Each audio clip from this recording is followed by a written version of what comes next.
Hello everyone, this is David Huebel from Hafner Vineyard. I'm the Vineyard Manager here, and welcome to the 2023 vintage, the beginning of my 14th vintage here at Hafner Vineyard.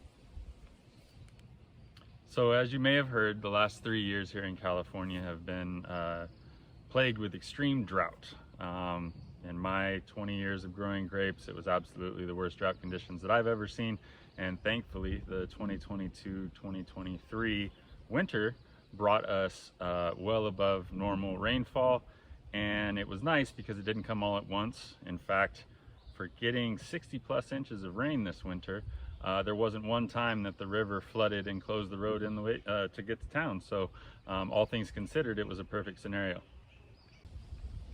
So along with all that rain, this winter saw several periods of really low temperatures, below normal for winter around here, and as a result the vines really went into dormancy this year, and we ended up with bud burst, the latest that I can ever remember, about a week later than the previous latest bud burst that I had ever seen.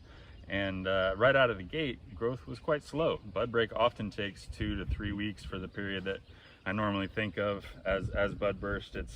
It's when the growth is really quite small, and then it sort of gets to about here and really takes off, and that's what we refer to as the rapid growth phase, and that's where we are right now.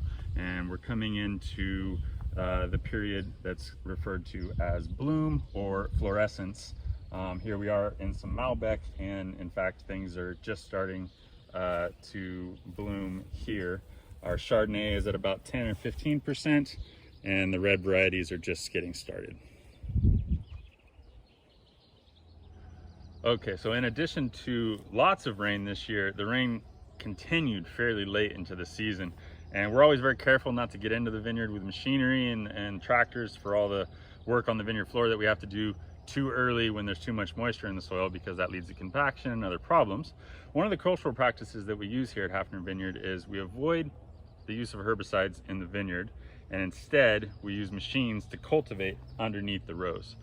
Now, one benefit of that cultural practice is in a year like this, when the rapid growth phase is going to be accelerated by all that excess water that we receive during the winter, I can choose to not cultivate for a little bit longer and do some competition from the weeds and grasses that are growing and slow down some of that growth. And so we're only just now getting started with cultivation, which is probably about 4 to 6 weeks later than a normal year.